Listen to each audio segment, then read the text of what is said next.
እዚህ ተመልከተው ነው አባ ገብርኤል ልንገራችሁ ይቅርታ ውርደት ነው። አሁን በሰሞኑ የመጣው ነገር እሱ ነው። ተመልከቱት። ይሄ ማህበራዊ ሚዲያውን ጥልቅልቅ አድርጎ ሲበጠብጠን የሰነበተው ሰይጣን መግቢያ ያገኘ ማለት ነው። ተመልከቱ። የጳጳሳት ሹመት ምንድነው መስፈርቱ? የሚዘጋጁት ልብስ ለማሰፋት አይደለም። መንፈሳዊ ሰው ወደ ሰማይ ታርጋለህ ተብሎ ከእግዚአብሔር የሚነገረው አይደለም። ደቀ መዝሙሩ መላው የሀገሪቱ ህዝብ ሁሉ እንዲመለከተው ይፈልጋል። ምናልባትም ሚዲያዎች ጠርቶ በላይቭ ትራንስሚሽን ወደ ሰማይ ሳርግ ተመልከቱ ሊል ይችል ነበር። ከእግዚአብሔር ከአባታችን ከጌታችን ከኢየሱስ ክርስቶስ ጸጋና ሰላም ለእናንተ ይሁን። ውድ የክብረ ተዋሕዶ ሚዲያ ቤተሰቦች በእያላችሁበት ሰዓት አቆጣጠር እንደምን ዋላችሁ እንደምን ቆያችሁ? አሜን። የልዑል እግዚአብሔር ስሙ ከአጽናፈ ዓለም እስከ አጽናፈ ዓለም የተመሰገነ ይሁን። እግዚአብሔር ይመስገን እያልን እናመስግን። በዛሬው ቪዲዮ ወንድማችን ዘመድኩን በቀለ በአምቦ የተካሄደውን የአቡነ ገብርኤልን የድጋፍ የሚመስል የተቃውሞ እንዲሁም ደግሞ የቅዱስ ሲኖዶስን ትእዛዝ ጥሰው የመውጣታቸውን ከጀርባው ከአባታችን ጀርባ ማን እንዳለ ከኒህ ጳጳስ ጀርባ ማን ሆኖ እንደሚዘውራቸው ማን እንደሚጎትታቸው ማን ሃይባይ እንደሚላቸውና እንደሚያገዛቸው ይህን ሁሉ ነገር እያደረገ ያለ ማን ነው? መኪና የሚያቀርብ ጉዳዮችን የሚያስፈጽምላቸው አካል ማን ነው? የፖለቲካ ኃይሎች ናቸው ወይስ የተለያዩ የሌላ ሃይማኖት ውስጥ የሚያራምዱ የሌላ ሃይማኖት ድርጅቶች ይህንን የተሐድሶ እንቅስቃሴ እያደረጉ ያሉት ናቸው የሚል በጣም ጥብቅ መረጃ አውጥቷል ዘመድኩን በቀለ። በዚህ ዙሪያ ሰፊ የሆነ ነገር ተናግሯል። በተጨማሪም መምህር ዘበነም ቅዱስ ሲኖዶስን በድጋሚ የአደራ ጥሪ አስተላልፏል። በተለይ በዚህ በዝክረ ኒቂያ ዙሪያ መሰብሰባቸው ለበጎ እንደሆነና ለቤተ ክርስቲያን መልካም የሆኑ ውሳኔ እንዲወስኑ ጥሪያቸውን እንዲያስተካክሉ ውሳኔያቸው የተሸከፈና የተመጠነ ትክክለኛ ውሳኔ እንዲሆኑ ተናግሯል። ሊቀ ሊቃውንት ስምዐ ኮነም በዚህ በሰሞኑ ጉዳይ የተናገሩትን ቪዲዮ ይዘንላችሁ ቀርበናል። እስኪ እሱን ቤተ ክርስቲያናት ያዘዘችው ይሄ ነገር ተጣርቶ እንትን እስኪባል ከመንበረ ጵጵስናዎት እንዳይወጡ አላቸው። እነ ሽመልስ አብዲሳ መኪና አቀረቡ። የአምቦ ሀገረ ስብከት ኦሮሞ ስለሆኑ ነው የተገፉት አሉ። ይኸው የኢትዮጵያ ቤተክርስቲያን ሕዝብ ግንኙነት መምሪያው ነው ያመጣው። ቋሚ ሲኖዶስ ልዩ ልዩ አስተላለፈ በሚል ሁለተኛው አንቀጽ ላይ የተጻፈ ነው። ብፁዕ አቡነ ገብርኤል ማርያም ቤዛዊት ዓለም አትባልም በማለት ከቤተክርስቲያናችን የነገረ ማርያም አስተምሮ ውጪ የሰጡት ሕጸጽ ያለበትን ትምህርት በሊቃውንት ጉባኤ በኩል በሚገባ ተመርምሮና ተጣርቶ ከመፍትሄ ሐሳብ ጋር ለቋሚ ሲኖዶስ በአስቸኳይ እንዲቀርብ ብፁዕነታቸውም ጉዳዩ ተጣርቶ የመጨረሻ ውሳኔ እስኪያገኝ ድረስ በመንበረ ፓትርያርክ ጠቅላይ ቤተ ክህነት ጽሕፈት ቤት ግቢ ውስጥ በሚገኘው መኖሪያ ቤታቸው በተአቅቦ እንዲቆዩ ሲባል ጴንጤዎቹ ጮሁ፣ እስላሞቹ ጮሁ፣ አባታችን ተያዙ፣ በቁም እስር ታሰሩ፣ ኦነጎቹ ጮሁ፣ እስላሞቹ ጮሁ፣ የኦሮሞ እስላሞቹ ጮሁ፣ ተሐድሶቹ ጮሁ፣ እነ በጋሻው ደሳለኝ እነ ትዝታው ሳሙኤል እነ ቀለሜ ዋይ ዋይ ዋይ ዋይ ዋይ አሉ። ስለዚህ አባቶቻቸውን መስማት አቆሙና አባ ገብርኤል ሽመልስ አብዲሳን ብልጽግናን ዳንኤል ክብረትና አብይ አህመድን ተማምነው ከእግዚአብሔር ይልቅ ከቅዱስ ሲኖዶስ ቃል ይልቅ የአምቦ ሕዝብ ያድነኛል ብለው ወደ አምቦ ሄዱ። ሰላማዊ ሰልፍ አስጠሩ። ሰላማዊ ሰልፍ እንመጣበታለን። መጀመሪያ መግለጫ አስወጡ። እንደምታዩት አባታችን ኦሮሞ ስለሆኑ የተገፉት አሉ። ትንሽ አስጀምረውና ሰሙኑ ስለመንፈስ ቅዱስ አሐዱ አምላክና የአድባራት አስተዳደሮችና ሰባኪያነ ወንጌል የአምቦ ከተማና አካባቢው አባ ገዳዎችና የሀገር ሽማግሌዎች በጋራ በመሆን በሀገረ ስብከታችን ሊቀ ጳጳስ በብፁዕ አቡነ ገብርኤል በዕለተ ዓርብ የ2017 ዓ.ም በዓለ ስቅለትን መነሻ በማድረግ ያስተማሩትን ትምህርት ርዕስ አስመልክቶ ቤዛ በሚለው የጌታችን መድኃኒታችን ኢየሱስ ክርስቶስ የቤዛነት ሥራ መተኪያና አቻ የማይገኝለት ፍጹም ዘላለማዊ መሆኑን በማያሻማ ሁኔታ ገልጸው ያስተማሩትን ትምህርት የተለየ ትርጉም በመስጠት አንዳንድ ወገኖች የተለያዩ ብዙሃን መገናኛዎችን በመጠቀም ከአውዱ ውጭ የየራሳቸውን ትርጉም በመስጠት ለሃይማኖት የተቆረቆሩ አስመስለው ሲያራግቡ እንደነበር ይታወሳል።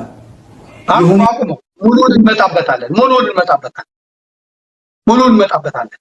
እንደዚህ በቁንጽል አይደለም ሂደቱን የተሐድሶን አመጣጥ ከዛ እስከና አቡነ ገብርኤል እስከ አምቦ ነገ እስካሰቡት ድረስ ነገ ለቤተ ክርስቲያን ምን አይነት ፈተና እስካሰቡለት ድረስ እንመጣለን። ይሄን ካስደረጉ በኋላ ነው እንግዲህ የቤተ ክርስቲያኒቷን ቀኖና ጥሰው ካህኑ ምን አገባውና ነው የቤተ ክርስቲያን ቅዱስ ሲኖዶስ የወሰነውን ውሳኔ የሚቃወመው? ምን አገባውና? ስልጣኑን የሰጠው ማን ነውና? ታዛዥነቱ ለማን ነውና? ማዕከላዊነት እንዳይኖር ያን የቤተ ክርስቲያን ጠንካራ ጎኗን ጠንካራ አለት የሆነ ጎኗን ደብድቦ ለማፍረስ ማዕከላዊነትን ለማሳጣት ለመከፋፈል ለመበታተን እንዲመቻቸው ለማድረግ ኢትዮጵያ የሚለው ስም እንዲጠፋ አረንጓዴ ቢጫ ቀይ የሚባለው ሰንደቅ ዓላማ እንዲጠፋ ስለሚፈለግ የጴንጤዎቹን ጩኸት የተሐድሶቹን ጩኸት የፖለቲከኞቹን ጩኸት የሰሙት ሰሞነኛው ጳጳስ በኦሮሞነቱ የተሾመው ሰው በቀጥታ ቃሉን ጥሶ ወደ አምቦ ሄደው እንመልከተው። እያስፎከረ እንደ መስቀል እንደ ደመራ እንደ ጥምቀት በዓል ታቦት መውጣት ሲቀር አምቦ ሄዶ ድረሱልኝ እንደ አጫሉ እንዴሳ እንደ ፖለቲከኞች ቲፎዞ ድጋፍ ይሄ ነውር ነው።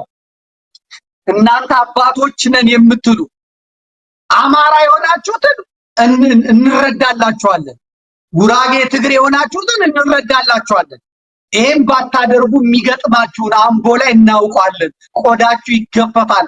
እንደ በግ በፊት ሳይሆን በጀርባ አጋድመው ያርዷችኋል፣ ያግቷችኋል፣ መኖሪያ ያሳጧችኋል። እና ምንም ማድረጋችን እናንተ ምንም ማድረጋችን ይሄን ከማድረግ ውጪ ምንም ማድረግ አይቻልም። በኦሮሚያ ሕግ ስርዓት የሚባል ነገር ስለሌለ ትታረዳላችሁ፣ ትታገታላችሁ። ሂድ ወደ ጎንደር፣ ሂድ ወደ ጎጃም፣ ሂድ ወደ ሸዋ፣ ሂድ ወደ ወሎ ትባላላችሁ። ከኖራችሁበት ቄ አማራነታችሁ ዋጋ ያስከፍላችኋል፣ ዋጋ ያስከፍላችኋል። አሁን እንመልከተው ሰልፉን ትንሽ አሳይታ ትተውልኛለህ፣ በሰፊው እንመጣበታለን። ክቡር አባታችን አቡነ ገብርኤል የቅዱስ ሲኖዶስ ጳጳስ ሞት የመጣለው ካህናት፣ ዲያቆናት፣ ዘማሪያን፣ ሰባኪያነ ወንጌል በሙሉ በአጀብ ተቀብሏቸው ለቡራችን መምህር ዘበነ ለቅዱስ ሲኖዶሱ ለውሳኔያቸውና ለሊቃውንቱ በተለይ ለዝክረ ጉባኤው ዝክረ ኒቂያ ስለተሰኘው ጉባኤ ስለነበሩበት ድክመትና ሊገባ ሊያደርግ ስለሚገባው ነገር ጳጳሳት መልእክታቸውን አስተላልፈዋል። እስኪ እሱን ተከታተሉ። በቅድስት ቤተክርስቲያን የሚሾሙት ለአንድ ነገር ብቻ ነው፣ ህዝቡን ለመጠበቅ ነው፣ በጎቹን ለመጠበቅ ነው። ስለዚህ የኢትዮጵያ ኦርቶዶክስ ተዋሕዶ ቤተክርስቲያን ዛሬ በብዙ ፈተናዎች ውስጥ ስትናጥ ማየት ለእናንተም አዲስ አይደለም፣ ለእኛም አዲስ አይደለም፣ ለዓለምም አዲስ አይደለም። ለምሳሌ መከፋፈል ይመጣል፣ እርቅ ሲደረግ ችግሮች አይገለጡም፣ ችግሮቹ ተደግመው እንዳይሰሩ መፍትሄ አይፈጠርም። ስለዚህ ተደባብሰው ይመጣሉ። ለምሳሌ እርቁን ማንሳት ፈልጋለሁ፣ ጥሩ ነው። ግን እነዛን ችግሮቻችንን ፈተን ነው ወይ? ዛሬስ የሚመጡብን ችግሮች አዲስ ናቸው ወይ? ከነዛ ጋር ተመሳሳይ አይደሉም ወይ? ነገር ከስሩ ውሃ ከጥሩ የሚባለው አባባል እጅግ ወሳኝ ነው። ለምሳሌ ሰሞኑን በእመቤታችን ጉዳይ ያለው ነገር እናንተም የምትሰበሰቡበት ይህ ሐሳብ ከዚህ በፊት ተነስቶ ነበር ወይ? በነማ ለብዙዎቻችሁ አዲስ አይደለም። በአሜሪካን ሀገር የእመቤታችን ተፈሲዋ የማይነገርበት፣ ታምሯ የማይነበብበት፣ ቅዳሴዋ የማይቀደስበት አብያተ ክርስቲያናት ነበሩ። በእመቤታችን ጉዳይ በጣም የተሳሳተ ብዙ ነገር የተናገሩ ሰዎች አሉ። ዛሬ በአደባባይ ብሶ የመጣው ጉዳይ ትላንት ጀምሮ የመጣ ስለሆነ ቅዱስ ሲኖዶስ አባላት ይህንን ነገር በምትመክሩበት ጊዜ ችግሩ እንዳይመለስ ተደርጎ ሕግና ስርዓት እንዲኖረው ካስፈለገ ጠንካራ የሆነ የሊቃውንት ጉባኤ ያስፈልጋል። ሲኖዶስ መሰብሰብ ያለበት ትልቁ መልእክቴ ስለ ገንዘብ አይደለም፣ ስለ ነፍስ ነው፣ ስለ መንጋው ነው፣ ስለዚህ ቅድስት ቤተክርስቲያን ነው ትልቁ ነገር እሱ ነው። ገንዘብ የሚመለከታቸው ሰዎች ናቸው መስራት ያለባቸው። አባቶቻችን ያስረከቡንን እቺን ቅድስት ቤተክርስቲያን ትውልዱ ነገ በምን አይነት መልክ ከናንተ እጅ ይረከባታል የሚለውን ይሄንን ነው አባቶች ከኔ በላይ እናንተ ታውቃላችሁና ታስቡበት ዘንድ ለማስታወስ ነው። የሊቃውንቱ ጉባኤ ደግሞ እዛው ቤተ ክህነት ውስጥ ያለው ብቻ ሳይሆን ከተለያየ የአብነት ትምህርት ቤት ካሉ መምህራን የአብነቱን ትምህርት የሚያውቁ የዘመናዊውን ትምህርት የሚያውቁ ጭምር የተጣመረበት መሆን ይገባል። ሌላ የጳጳሳት ሹመት ምንድነው መስፈርቱ? አዲስ ጳጳሳት ተሾመው ኤጲስቆጶስ መባል ሲገባቸው ሊቀ ጳጳስ ተብሎ የተሰየመው በምን ሕግና በምን መስፈርት ነው? ሌላው ጳጳሳት ከመሾማቸው በፊት ቅዱስ ሲኖዶሱ ማድረግ ያለበት ሊሾሙ የሚገባቸው አስቀድመው መዘጋጀት አለባቸው። አስቀድመው ሲዘጋጁ ደግሞ የሚዘጋጁት ልብስ ለማሰፋት አይደለም። የሚዘጋጁት ሃይማኖታውን የቅድስት ቤተክርስቲያንን መሰረታዊ አስተምህሮ ጠንቅቀው እንዲያውቁ በሊቃውንቱ መሰረታዊ ሆኖ ትምህርት ይሰጣቸዋል። ያ የተማሩትን ትምህርት ሃይማኖታቸውን ጽፈው ያመጣሉ። ጽፈው ካቀረቡ በኋላ በዛ ነው የሚዳኘው። ነገ የቤተክርስቲያኒቱ ሕግ የተጻፈለ እሱ ከአፉ መመስከር አለበት። ምንድነው እምነቱ?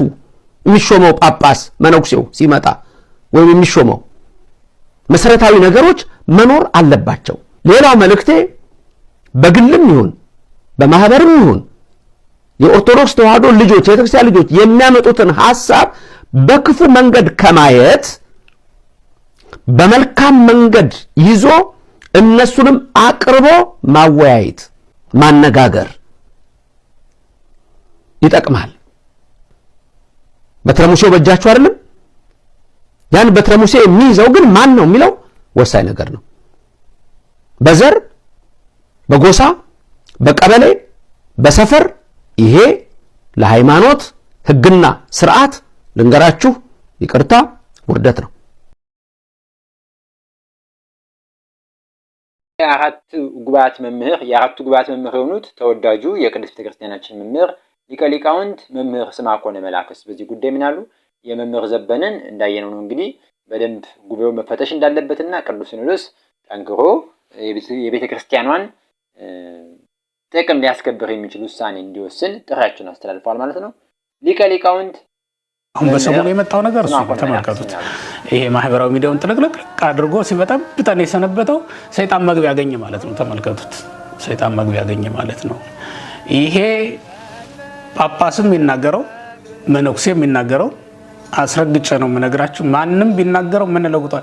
እንኳን ጳጳስ ከሰማይ የወረደ መልአክ እንኳን ቢነግረን የእመቤታችንን ትምህርት አንቀይረውም። ከዚህ በኋላ የቀደሙ አባቶቻችን አስተምረውናል። ቄርሎስ አስተምሮናል፣ ኤፍሬም አስተምሮናል፣ ዮሐንስ አፈወርቅ አስተምሮናል። ሌሎችም እንደ ዮሐንስ አፈወርቅ ጉባኤ እኮ እመቤታችን ትመሰገንበት የነበረው ያ ትልቅ ጉባኤ የሰማይ መላእክት ወርደው ይታደሙበት የነበረው ጉባኤ እኮ ነው። አባ ማርዳሊ እንዳያቸው 12 መላእክት በዮሐንስ አፈወርቅ ጉባኤ ላይ ለመገኘት የወርቅ ማዕጠንታቸውን ይዘው ሲመጡ አይቷቸው ነበር ይላል። የሰማይ መላእክት ሳይቀር ይታደሙበት በነበረው ጉባኤ ላይ ትመሰገን ነበር እመቤታችን ቅድስት ድንግል ማርያም። ስለዚህ ያንን ምስጋናዋን ልናቋርጠው በፍጹም አንችልም። እኛ የዮሐንስ አፈወርቅ ልጆች ነን። እኛ የቅዱስ ቄርሎስ፣ የቅዱስ ያሬድ፣ የአባ ጊዮርጊስ ዘጋስጫ ልጆች ነን። እኛ ከዛ የተለየ ምንም አይነት ሐሳብ ምንም አይነት እምነት አይመጣም። አትደንግጡ እግዚአብሔር ቤተሰቦች፣ ይሄ ይሆን ዘንድ ያለው ነው። ገና ወደፊት አውሬው በትልልቅ ሰዎች ምልክታችን በመናደርጋቸው ሰዎች ሳይቀር ሊፈትነን እንደሚችል ማወቅ ይኖርባቸዋል። ወደፊትም ቢሆን የሆነ ሆኖ ግን እንዲህ ባለመናወጥ ውስጥ እንድናልፍ የፈለገው ሰይጣን ለምንድን ነው ካላችሁኝ፣ በጌታችን በመድኃኒታችን በኢየሱስ ክርስቶስ ሕማም ታመን በትንሳኤው ደግሞ ደስ ተሰኝተን እንዳንቆይ ስለፈለገ ነው ማለት ነው። ሕማሙን መከራውን በትዕግስት እንዳንቀበለውና በሐዘን ሰንብተን በመቃብሩ አጠገብ ተሰልፈን ብርሃነ ትንሳኤውን ደጅ እንዳንጠና ሌላ አጀንዳ አምጥቶ በመካከል ሲበጠብጠን ሰንብቷል ማለት ነው። እግዚአብሔር ከክፉ ነገር ሁሉ ከሁላችን ያርቅልን።